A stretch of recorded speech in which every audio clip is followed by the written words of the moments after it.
You guys, welcome to Season 2, Episode number 8 of the Derby Premier Live. And to start this episode, we have got the game against Sunderland at the Stadium at Light. I'm probably going to be playing 3 games in this episode since we are in the January transfer window. I'm not too sure if we're going to be able to get a deal done, but at least we should be able to get a transfer offer accepted and potentially get the deal done just after that Preston game. So yeah, I think we're just going up to this Preston game. Not many games, but I think when we are in the January transfer window, there is plenty of content for you guys to enjoy.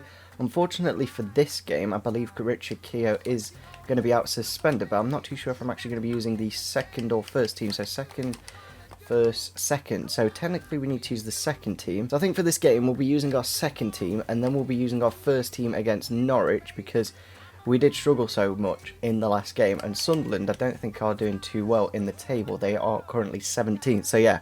We'll use our second team, then we'll use our first team against Norwich, and then we can use our second team again for the final game of the episode against Preston in the FA Cup. I think we'll be using our away kit just because of the colours. Yeah, we'll give them their first kit, and we'll go into the game. Into the game then against Sunderland we go. I really want us to stay in that top 4, to be honest, because it would be kind of funny just seeing Derby County, Norwich and Stoke in the Champions League with Manchester United, of course. It's really frustrating how the AI do play weak teams, but as you can see there, Sunderland have got Braithwaite. We have put Pickford into the goalkeeper position because fitness really isn't an issue for them, and obviously he's playing against his former club. They are playing a 4-1-4-1, not the strongest of teams. They've got Michael Keane from Burnley, Kershaw, Van Al and Jones at the fullback positions, Barini and Greenwood out wide. I'm sure we got another Sunderland player, outfielder, but I really can't remember who. Catamol, Gooch and Paddy McNair. Very defensive central midfielders, and then Braithwaite with the pace up front. I probably could have done with maybe playing Anya in this game at the left back position, just because of the amount of pace that Braithwaite does have. Ball inside to Lee Catamol. He has got a lot of space with the volley, but Pickford is there with the save. There it is, half time against Sunderland. Pretty dominant in the first half, like we have in literally every single game in this career mode, but we'll probably end up losing it because their first attack tends to go in the back of the net. All out wide to Ben Mee here. Into the box, into Oliver Burke. He has hit the post there with a header. Corner for Sunderland, about 10 minutes to go. We definitely don't want to lose this game now because, like, they haven't really attacked that much.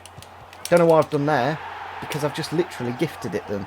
I went, don't want to concede now, but I'm going to pass it straight to him there with Jason Shackle.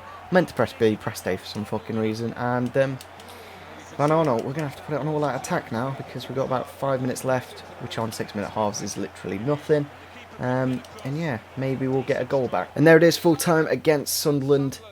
We've lost, and we've not kicked this episode off very nicely at all. I'd say we were with a better team, but again, just the AI, me being stupid mainly, caused that loss. Yeah, we might potentially be out of the top 4. So one player that is, like, I could just do a straight swap, to be honest, but the problem is with this player, Kirkov, he was just injured in the last game, but he would be a really nice replacement for George Thorne. I'm not too sure if they are going to accept that or not. We'll have to see. We've also got Harry Arter here. He's got 6 months left on his contract as well. So if we could get a straight swap with Thorne, I know we are, like, he's technically only worth 2 mil max, but I feel like we're in the same situation, like we could just lose him. Also Marko Grujic, we could get a good deal in for him if we put Thorne plus a couple of mil. They say, oh, the deal looks good, just put that in. Thorne's worth that, and that's worth 8 million, and he's only worth 7. So we can obviously put a few bids in for our target men strikers that we have got here. Obviously quite a few of them are a little too expensive, but Troy Deeney is definitely an option that we can look at. I'm actually going to be putting Knockart into this deal. Do I just put Knockart? I think just Knockart, because he's actually worth 6.5. So if Watford are interested, he really hasn't done that well since the start of the season, Knockart. We've also put Naki Wells here just because he was so clinical for us, but I feel like it'll be a step in the wrong direction. We sold him for a lot of money, but if we could pick him up for a couple of mil, it kind of would be worth the gamble. I'm going to remove Fernando Torres just because his pace and shooting just really isn't too good, and he is just going to go down in ratings. Into the next game against Norwich. It's really frustrating when you are in the January transfer window playing games. Like, I really don't care about the games, I just want to make the signings, but obviously you've got to do both of them. But we are going to go into our second game of the episode. We did actually lose against Norwich in the last episode, 3-2, so we're going to have drop Cuenca for... Burke's actually grown to a 74, so that's good to see. Even though he's not been performing that well, he's still been growing in stats. We're going to play Vyman, I think. Leave Knockout on the bench, and I think that's about it. So let's have a look at the Norwich lineup. It'd be interesting to see if they actually do change the lineup. Yeah, they have. They've completely changed the lineup from the game before. They've got Abdel Hernandez up front, Pritchard in the centre attacking mid position, Brady on the left, and Tete in the CDM role. Also Martin Olsen coming into the team, or is it Marcus? I always forget which one's ours and which one's theirs, but anyway, Ivan Pinto and that goalkeeper with the name that I'm not even going to try to say. Yeah, it's going to be a lot harder this game than the one before, and we actually lost the one before, but I can't remember if we used our second team or not. I've also realised that this game could actually be George Thorne's final for the club, because if those deals go through with either Bournemouth or Sunderland for their holding midfielders, it'll be interesting to see. We have gone through here with Vidra with the shot, but it's straight at the keeper, back into the box. Header's not quite on target. Still in the box though here with Hughes, out for a corner. Not quite done the skill there properly with him, and they have found the back of the net just like that. Pritchard, just out of nothing. Like, we did a bit of poor skill with, I think it was Zinchenko. That camera there just sticking through the billboard, very nice EA. Abdel Hernandez wins it and then gets it into Pritchard, and yeah, out of nothing. Literally their first shot, back of the net. It's just frustrating, legendary. Like, if we played world class though, the problem would be that we would be top of the table, and we're a newly promoted team, we shouldn't even be there. But the way that the AI score is frustrating. Like, I want them to dominate me and then win. I don't want them just to get dominated and then I'll just score a goal because it's on legendary. But yeah, that's the way it is. Vidra on the edge it is. Done a nice bit of skill to get away from the man. Have we got the chance to get back into it? No, because the keeper's flipping amazing. There is half time. We are currently 1-0 down against Norwich. We really haven't done that well recently. I don't know if we might need to consider going back to that 4-4-2 that we did have in the last season. They have made a substitution. It looks like Johnny Howson coming on for Yusuf Mulumbu. Here we go, overlap of Patterson. Hopefully we can get a good ball into the box. Into Vidra. How has he saved that? I want to know, who is that keeper and how has he saved that? Lovely ball in from Patterson. Little nice thing from, little fake fancy shot from Vidra, and somehow the keeper gets his fucking legs to it. There we go, ball into Vyman. Can he take it around Timmy Closer though? He has, with the shot. Andreas Vyman. He's a lovely little player. He scores when he wants. And here we go, getting us back into the game. I put him into the middle. He was playing the left-hand side of the pitch earlier on, but when we brought on Kanaka, I thought I'd try him on the right, put Ince on the left and Vyman down the middle. Obviously, he used to be a bit of a striker. Not too sure what Closer was doing there, but with his left foot, find the back of the net. Hughes bringing the ball forwards here. We're going to have to lay it off to Vyman now, into King. Hopefully he can get around Timmy Closer. He has done it again, Closer. Into Vyman. There we go. Closer again went down very early. He seems to be the leakage in that Norwich defence, and Vyman has got us into the lead there. A couple of goals for the Austrian, and just really good. Like, he's only 72 rated, like Anya, he's only 71, but these players with a lot of pace, they just do the job at the end of the day. Fourth goal in the Premier League, obviously 2 in this game. Seems to be, like, he plays a lot more in the Cup, so in the EFL Cup he's probably got about 3 or 4 as well, so he's done a lot better than Knockout, who's like 5 higher ratings. Like, it's not all about ratings, it's all about how the player performs and what his stats are like. Knockout has won the ball here from Olsen, has found it inside to King, who's essentially missed an open goal there. Should have probably put it in there to finish off the game, but nevertheless, still won the game. And yeah, we did a lot better in that game. I think the little bit more pace of Vyman helped out. Most of these deals, they are interested in the player, apart from Man United, who aren't interested in Chris Martin somehow. I don't know how they're not interested in Chris Martin. But yeah, we're going to have to increase the bid here for Harry Arter. We're going to go to 2 mil. Hopefully they will accept that, because that's the main one I want to sort out. I'm kind of bothered about the striker, but I'm more bothered about the CD.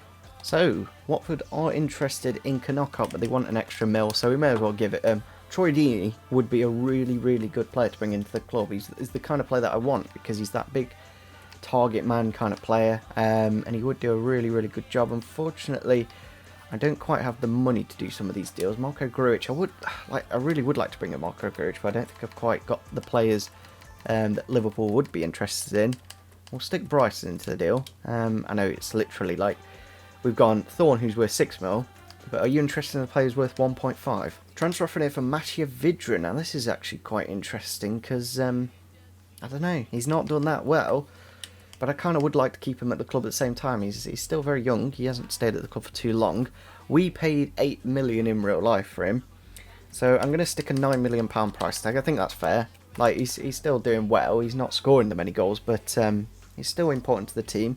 And then with that 9 million, you could very easily buy a CDM, as that Troy Deeney deal looks like it's going to be sorted.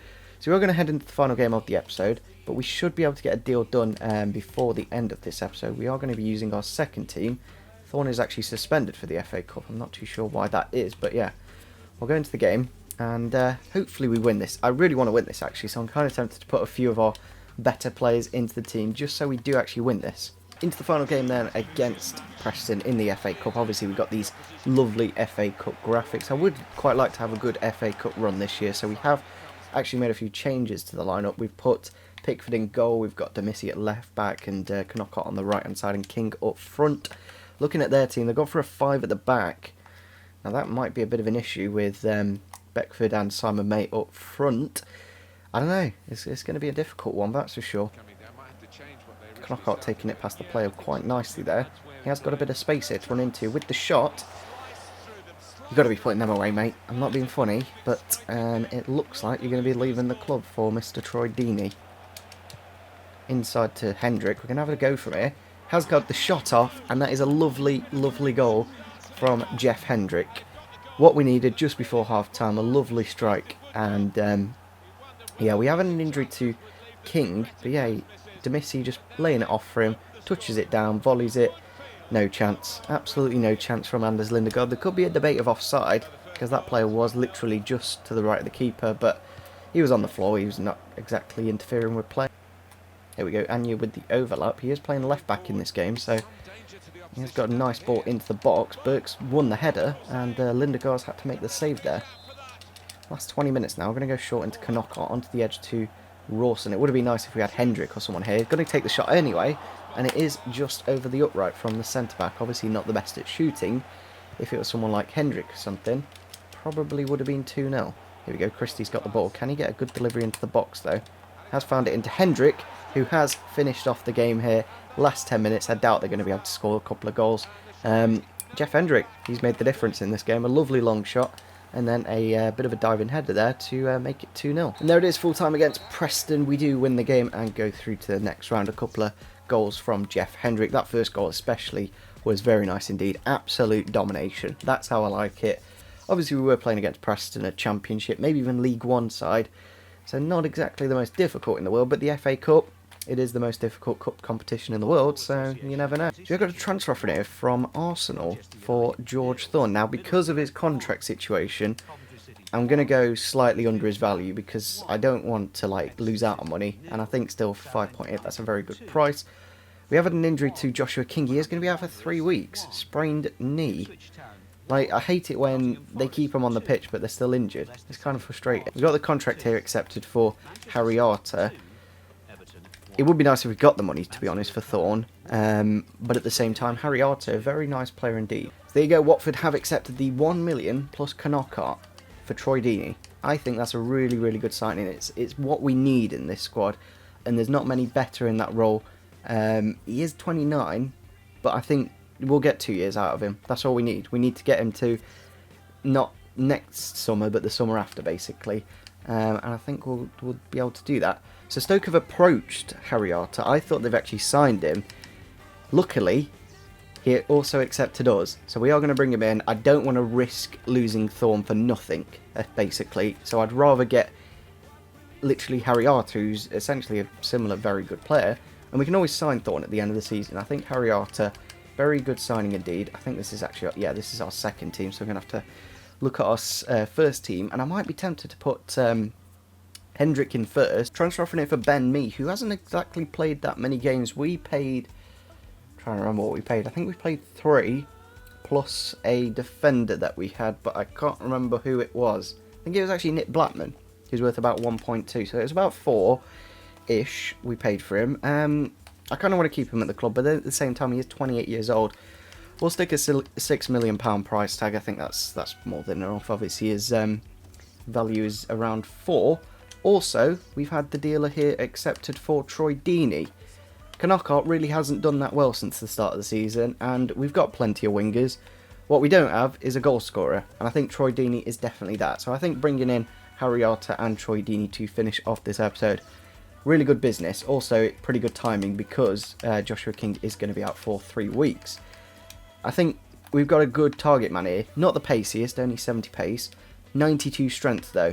And 80 finishing, 86 shot power, 75 heading accuracy, and he is 6 foot tall. So it's what we need. He's basically a better Martin. That's what Troy Deeney is. You look at the stats between them. Where is he? Chris Martin down here. Obviously got high attacking work rate, which is quite nice. But Martin, similar pace. Obviously similar strength. Troy Deeney better stamina, same jumping, finishing wise, +4 for Deeney. Long shots as well, that's another thing, and heading ability is a lot better. Shot power a lot better, penalties a lot better. He's better. Basically Troy Deeney is better than Martin. I'm really not too sure who we should be starting in the next game though between these two. I'll probably give it Otto just because he's got the slight better fitness. But yeah, I think he'll be a little bit more attacking. A bit more of a box-to-box midfielder. Defensively, we may lose out, but in terms of going forwards, we may increase our goal percentage because at the moment we're not scoring that many goals, and I think we definitely needed that target man striker. Whether we do need a CDM instead of Harry Arter, we'll have to see. But yeah, hopefully you guys did enjoy this episode. A couple of signings, really good signings in my opinion, both of them in the English leagues. Obviously Bournemouth down in the Championship at the moment. We're doing well, 35 points from 20 games, only 5 losses in the Premier League, 10 wins and 5 draws. As you can see, defensively, we're very good. We've got 19 conceded, around us there's like 18, obviously Man United top of the league with 15, but we need to score a few more goals, at only 27. We could do with a few more in the back of the net, but nevertheless, if you did enjoy this episode, make sure you do smash the like button, subscribe if you're new to the channel, and see you soon, bye.